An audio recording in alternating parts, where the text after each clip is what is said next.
औरंगजेबाचे नाक कापून आणले तरी देखील मुघलांच्या कुरापती सुरूच होत्या। म्हणून राजाराम महाराजांनी एक महत्वाचा निर्णय घेतला व तारा राणी साहेबांवरती महत्वाची जबाबदारी सोपवली।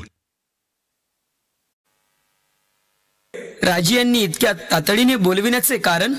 होय पंत, कारण यावेळी निमित्त तैसेची आहे। राजा फक्त तुम्ही हुकूम द्या, कुठची मोहीम आहे आत्ता लागतो तयारीला। वै राज, तुम्ही फक्त बोला, या जुल्फिकार खानाला तोडायचा आहे का त्या शासद्या कामबक्षाची खांडोळी करायची आहे?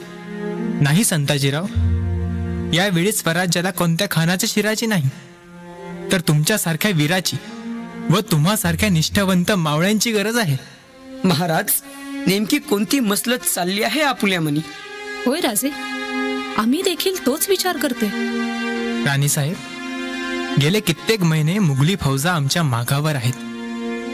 त्यांना आपले किल्ले व प्रदेश जिंकण्यापेक्षा जास्त रस आम्हा जेरबंद करण्यात आहे, नाही का अमात्य काका? जी महाराज, आम्ही देखील तोच विचार करीत होतो आणि आपला जो निर्णय आहे तो देखील योग्यच आहे। अमात्य, तुम्ही कुशल राजकारणी, तुमचा विचार नेहमीच लाख मोलाचा। बोला, काय आहे महाराजांच्या मनी? पंत काका, राणी साहेब, या समयी शत्रू पाठीवर आहे। राजे जिथे जिथे जात आहेत तिथे तिथे मुघली फौजा येऊन रयतेला त्रस्त करून सोडत आहेत आणि यात रयतेची व आपली सुरक्षा पाहता राजांनी एकटे जिंजीस आश्रयस्थ होण्याचा व आपणास विशाळगडी ठेवण्याचा निर्णय घेतला आहे। महाराज, आपण एकटे जिंजीकडे जाणे धोक्याचे ठरेल। नाही पंत। राज, पण तुम्ही एकटं इतक्या लगबगीत इतक्या लांबचा पल्ला कसा गाठणार? आम्ही एकटे कुठे संताजीराव, आमच्या सोबत आपले बंधू शमशेर खुद्द बहिर्जी घोरपडे, खंडो बल्लाळ, निळो मोरेश्वर, बाजी कदम हे सर्व निष्ठावंत सरदार असतीलच। तुम्ही तारा राणी साहेबांसवे इथे पन्हाळगडी राहून इकडील बंदोबस्त करावा। महाराज, आपण जो निर्णय घेतला आहे तो सर्वांगाने विचार करूनच घेतला असणार याची आम्हास खात्री आहे। आपल्या आज्ञेप्रमाणे आम्ही विशाल गडावर राहून येथील परिस्थिती सांभाळतो।